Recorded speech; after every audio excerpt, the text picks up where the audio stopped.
Good afternoon. Here is iPower 102.7 FM Midday News. I am Florence Ibarima. First, the headlines.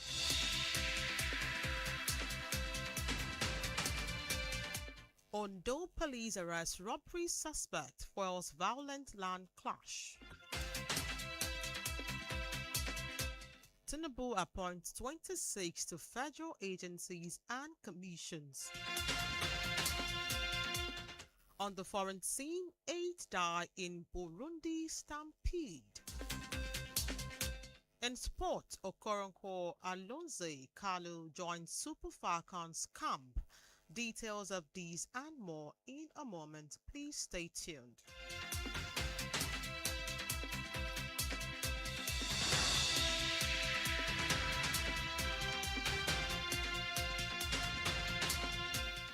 Glad to have you back. Now the news in detail, starting from the home front.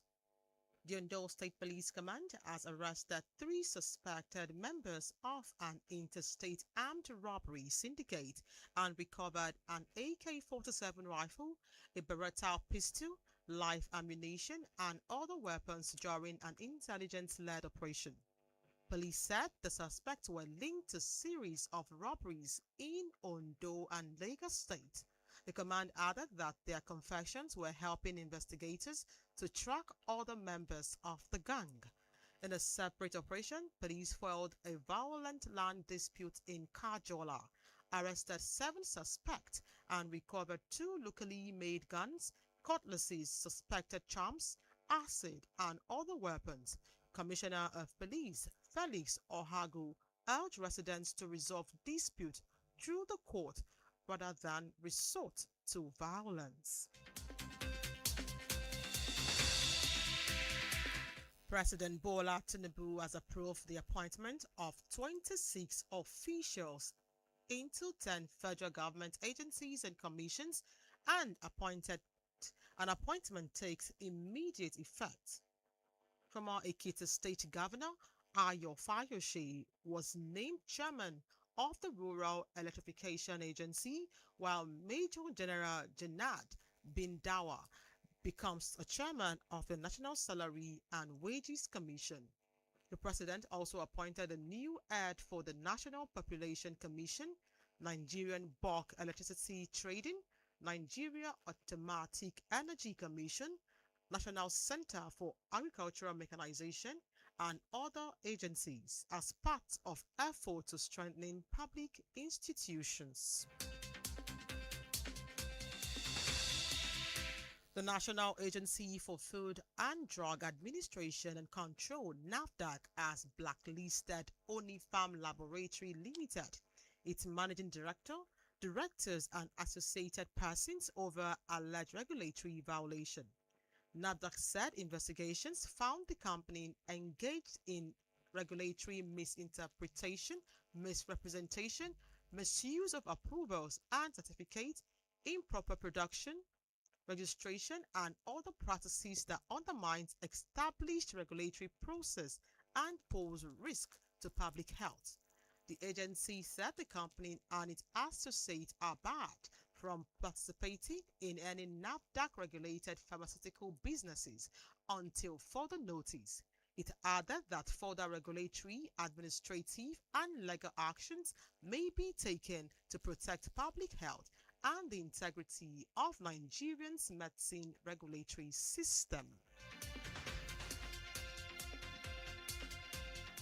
The Federal Ministry of Education has dismissed reports of an attack on the federal government girls' college Monguno, Borno State, describing the claims as false, misleading, and capable of causing panic. The ministry said the school remains safe, with all students, staffs, and boarding facilities accounted for. It added that the academics and other school activities are continuing normally under adequate security. Education Minister Dr. Tunji Alausa said no student of the college was involved in the incident being linked to the school.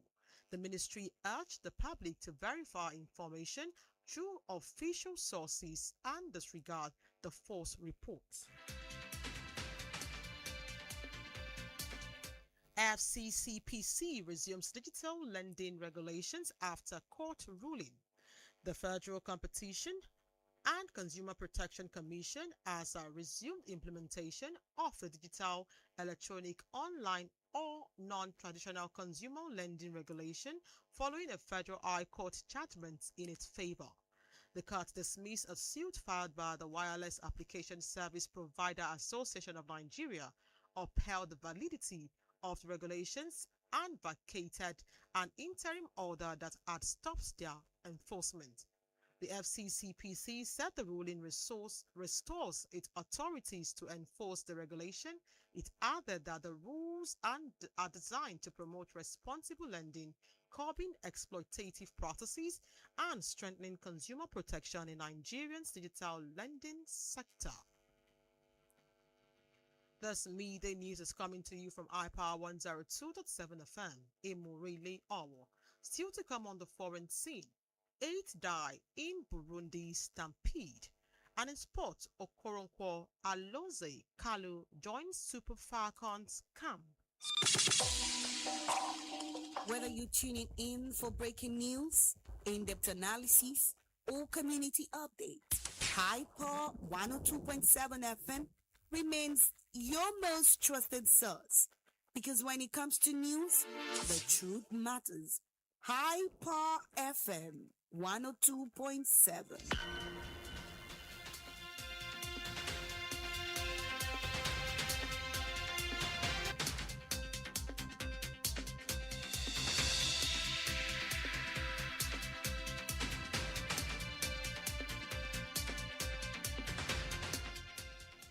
Welcome back. To be a part of our program, follow us on Facebook, Instagram, X, and TikTok at iPower1027 FM.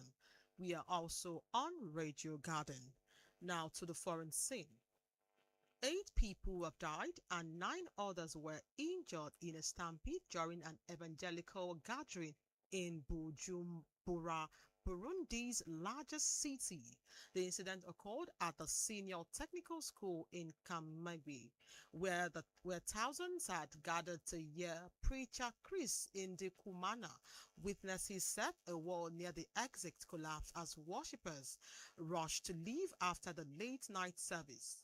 Police said some people were trampled in the ensuing crash. The preacher and the event organizers had not publicly commented on the incident at the time of the reports. British Prime Minister Andy Buham says his government will remove the 5% value-added tax on electricity bill from October to help reduce household energy costs. The government said the measure would be funded by scrapping the proposed digital ID scheme. However, former Minister Darren Jones argued that the scheme had not been funded and said the government must explain how it will finance its new policies in the budget. Business Secretary Jonathan defended the decision, saying that the necessary savings would have been identified. The new cabinet is also expected to hold its first meeting today. Super Falcons now in sport. Super Falcons player Esther Okoronkwo, Mitchell Alonze, and Uchenna Kanu have arrived at the team's training camp in Casablanca as preparation continues for their next competition. The arrival of the trio has increased the number of players in the camp to 22 as the team steps up training ahead of the tournament. 3 more players gift Monday, Deborah Abiodun and Folashade Ijamilusi are expected to join the squad at its hotel in the Mauritius base later today. To end the iPower 102.7 FM midday news, let us take another look at the main points.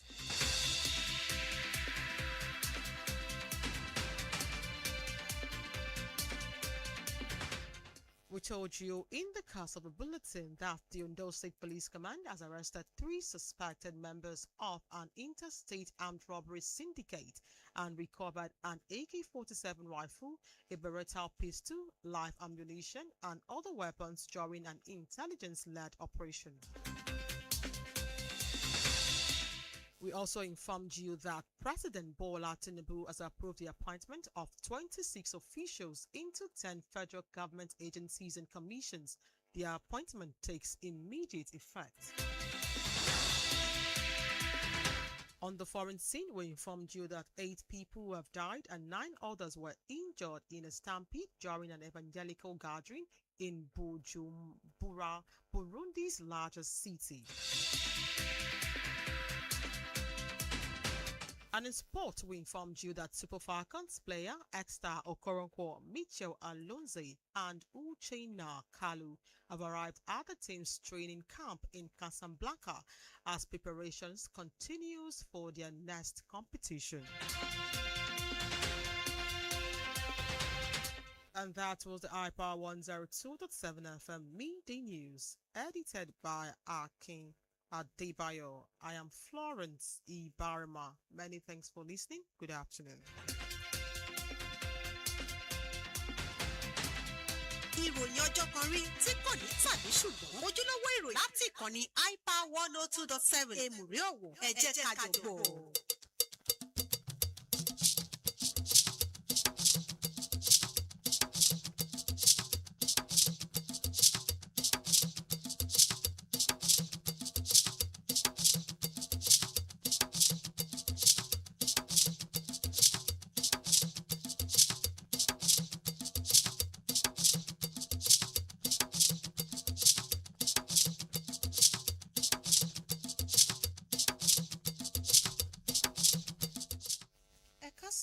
Àsìkò iṣẹ́ látàárọ̀.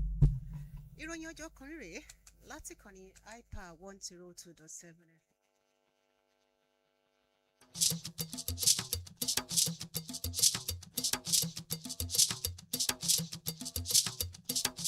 Ẹ káàsán, àsìkò iṣẹ́ látàárọ̀. Ìròyìn ọjọ́ kan rèé láti ìkànnì mi ò gbọ́rọ̀ mi.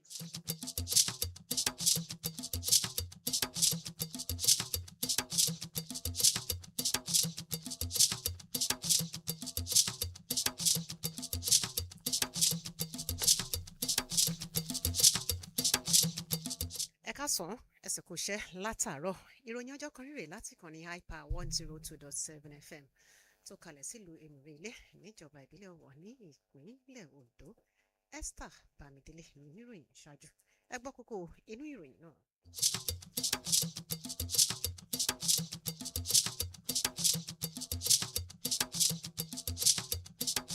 Iléeṣẹ́ ọlọ́pàá ní ìpínlẹ̀ Ondo mú àwọn afurasí adigunjalè ó sì dènà gbọdọ̀rọ̀ṣọ̀. Tinubu yan àwọn mẹ́rìndínlọ́gbọ̀n sípò nínú àjọ ìjọba àpapọ̀. Nílẹ̀ òkèèrè àwọn èèyàn 8 gbẹ̀mímì nínú ìṣẹ̀lẹ̀ ìtẹnimọ́lẹ̀ eléyìí tó wáyé ní Burundi. Ní ti aré ìdárayá, Okoronkwo Alozie Kanu darapọ̀ mọ́ ikọ̀ agbábọ́ọ̀lù Super Falcons ní oríkò ìdánilẹ́kọ̀ọ́.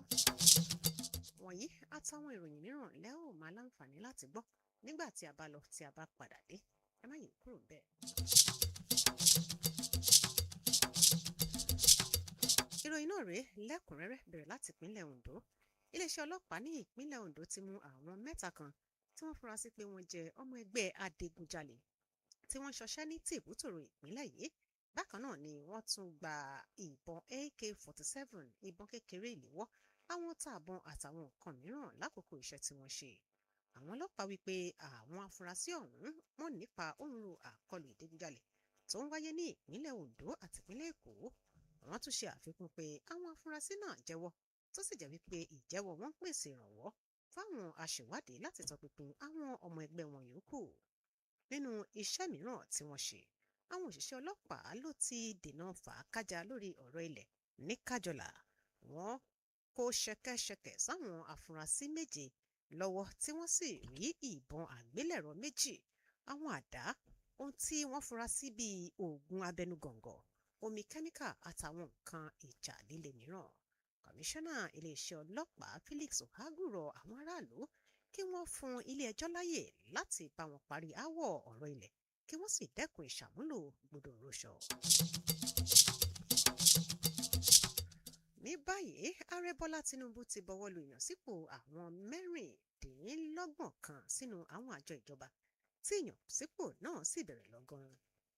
Gómìnà ìpínlẹ̀ Èkìtì tẹ́lẹ̀ rí Ayọ̀délé Fáyọ̀ṣe ló ti di alága àjọ tó ń bójútó ọ̀rọ̀ jíjẹ́ kí iná dé àwọn ìgbèríko tí iná ọba kò sí, nígbà tí ọ̀gágun Junaid Bindawa di alága àjọ tó ń gba ìjọba nímọ̀ràn lórí ọ̀rọ̀ owó oṣù àti àjẹmọ́nú àwọn òṣìṣẹ́. Bákan náà ni ààrẹ tún yan àwọn olórí fún àjọ tó ń rí sọ̀rọ̀ ìkànìyàn, àjọ tó ń ṣe àbójútó ọjà iná ọba, àjọ tó ń ṣàtìlẹ́yìn fún lílo ohun ìjà líle lọ́nà tó yẹ, àjọ tó ń ṣe àbójútó ọ̀rọ̀ ètò ọ̀gbìn àtàwọn àjọ ìjọba mìíràn nínú ohun tó wà lára akitiyan láti jẹ́ kí nǹkan dúró rẹ̀ láàrin ìlú. Wàyí o, àjọ NAFDAC ti fòfin de iléeṣẹ́ Onipharm Laboratories Limited, àwọn lọ́gàálọ́gàá iléeṣẹ́ náà àtàwọn tí wọ́n ń ṣiṣẹ́ pẹ̀lú rẹ̀ kí ó má ṣe pèsè ohun kankan mọ́ látàrí títẹ òfin àjọ náà lójúmọ́lẹ̀. Àjọ NAFDAC wípé ìwádìí jẹ́ kó di mímọ̀ pé iléeṣẹ́ ọ̀hún gbé àwọn ìgbésẹ̀ kan tí kò yẹ tó sì dá lérí ṣíṣí àǹfààní àti ìwé àṣẹ láti ṣiṣẹ́ lò, ṣíṣe àkọsílẹ̀ orúkọ ọjà lọ́nà tí kò tọ́ àtàwọn nǹkan mìíràn tí kò tọ̀nà, àìtẹ̀lé ìlànà ìbójútó tó sì lè ṣàkóbá fétò ìlera. Àjọ ọ̀hún wípé iléeṣẹ́ náà àtàwọn tó ní nǹkan ṣe pẹ̀lú rẹ̀ kò gbọ́dọ̀ pèsè ohunkóhun títí di àkókò tí àjọ NAFDAC bá fún láṣẹ lójúnà àti dáàbòbò ètò ìlera àwọn aráàlú. Ní báyìí, ilé-iṣẹ́ ìjọba àpapọ̀ fétò ẹ̀kọ́ ti fipá táré àwọn ìjábọ̀ kan lẹ́yìn tó wípé wọ́n ṣàkọlù sílé ìwé Federal Girls College Mungunu ní ìpínlẹ̀ Borno. Ó wípé òfútù fẹ́ tẹ̀ níjábọ̀ náà tó sì lè fa ìpòrúurú ọkàn. Iléeṣẹ́ ọ̀hún wípé ààbò wà nílé ìwé ọ̀hún, ààbò wà fáwọn akẹ́kọ̀ọ́, àwọn òṣìṣẹ́ àti ọgbà náà, pẹ̀lú àfikún pé ètò ẹ̀kọ́ àtàwọn ètò mìíràn ń tẹ̀ wájú nílé ìwé náà bó ṣe tọ́ àti bó ṣe yẹ lábẹ́ ètò ààbò tó mọ́yán lórí. Mínísítà fọ́rọ̀ ètò ẹ̀kọ́ Túnjí Aláùsá tún wípé kò sí ọ̀kan lára àwọn akẹ́kọ̀ọ́ tó wà lára àkọlù tí wọ́n lòdì rẹ̀ mọ́ ilé ìwé náà. Ilé-iṣẹ́ ọ̀hún wá rawọ́ ẹ̀bẹ̀ sáwọn ọmọ orílẹ̀-èdè yìí kí wọ́n ṣèwádìí ìròyìn bó ṣe tọ́ àti bó ṣe yẹ kí wọ́n sì fi pátárì eléyìí tó bá jẹ́ ìròyìn èké.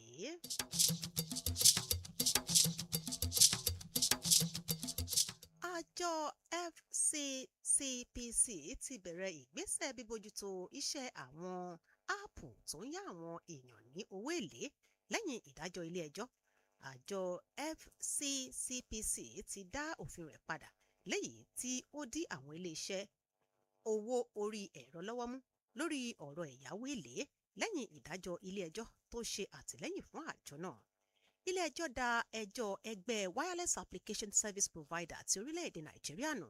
Bákan náà nílé-ẹjọ́ ọ̀hún tún fìdí rẹ̀ múlẹ̀ pé ìgbésẹ̀ kíká wọn lọ́wọ́ kò ọ̀hún bá òfin mu ní bó ṣe gbégilé àṣẹ tí ó pa ṣáájú lẹ́yìn tí kò fààyè gba àjọ FCCPC kí ó yẹ̀ wọ́n lọ́wọ́ wò.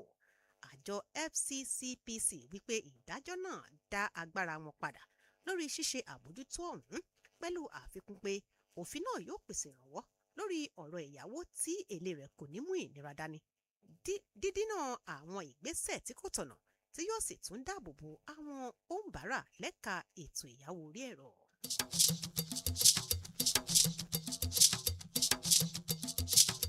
Ìròyìn ọjọ́ kan rí lẹ́sìn tẹ́tí gbọ́ láti ìkànnì iPower 102.7 FM Èmùrè Ilé Ọ̀wọ̀ ní ìpínlẹ̀ Ondo. Nígbà tí a bá padà dé, ẹ ó gbọ́ bí àwọn èèyàn mẹ́jọ ṣe gbẹ́mìí nínú ìṣẹ̀lẹ̀ ìtẹni mọ́lẹ̀ eléyìí tó wáyé ní Burundi.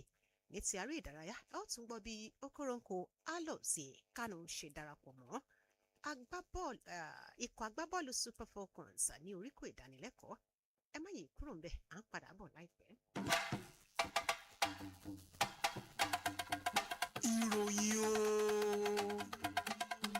Ìròyìn láti ìkànnì iPower 102.7 FM.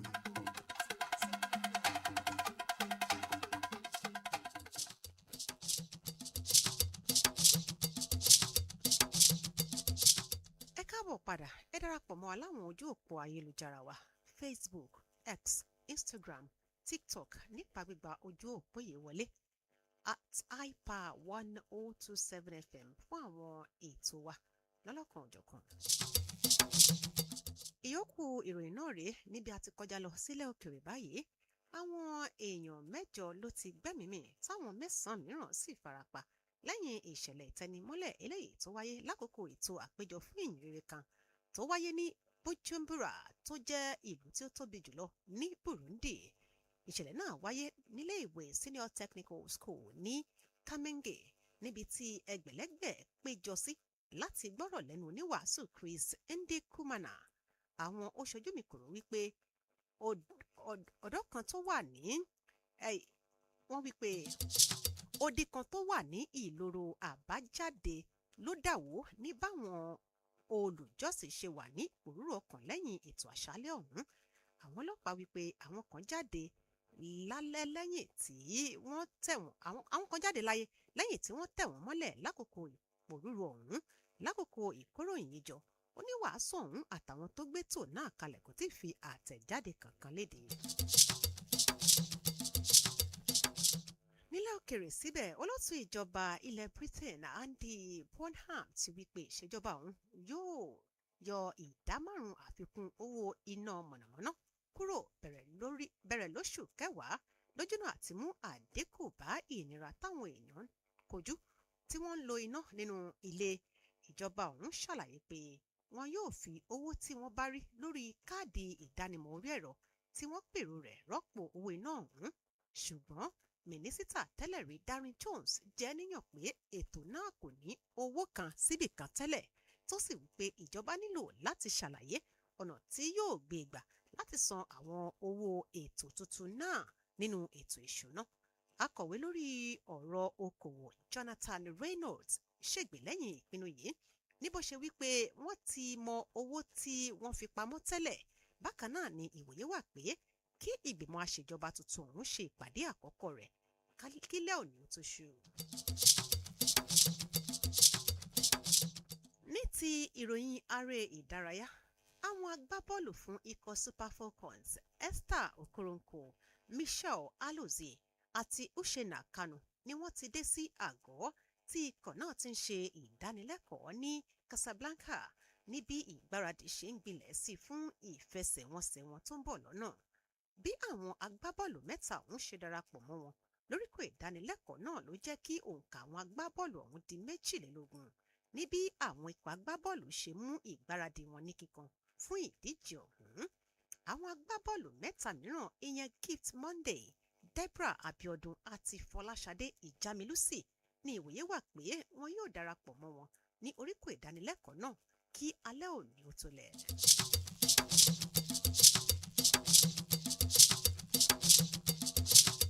Ǹjẹ́ kí a tó máa lọ nínú ìròyìn ọjọ́ kan rí tọ̀sán òní àwọn kókó amẹ́nubà bẹ̀rẹ̀ lẹ́ẹ̀kan sí i. Ṣáájú ni a fi tó yín létí pé iléeṣẹ́ ọlọ́pàá ní ìpínlẹ̀ Ondo ló ti mú àwọn 3 kan tí wọ́n fura sí pé wọ́n jẹ́ ọmọ ẹgbẹ́ adigunjalè tí ń ṣọṣẹ́ ní tìbútòrò ìpínlẹ̀ yìí. Bákan náà abùyín gbọ́ wípé ààrẹ Bọ́lá Tinubu ló ti bọwọ́ lu ìyànsípò àwọn 26 kan sínú àwọn àjọ ìjọba tó sì jẹ́ wípé ìyànsípò ọ̀hún ó gbéra sọ lọ́gán.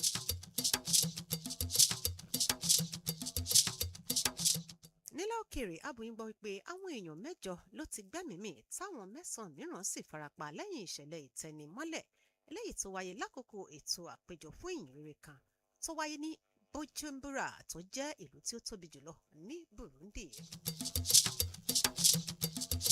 Ní ti aré ìdárayá abùyín gbọ́ wípé àwọn agbábọ́ọ̀lù fún ikọ̀ Super Falcons Esther Okoronkwo, Michelle Alozie àti Uchenna Kanu ni wọ́n ti dé sí àgọ́ tí ikọ̀ náà ti ń ṣe ìdánilẹ́kọ̀ọ́ ní Casablanca níbi ìgbáradì ṣe ń gbilẹ̀ sí fún ìfọsẹ̀wọnsẹ̀ wọn eléyìí tó ń bọ̀ lọ́nà.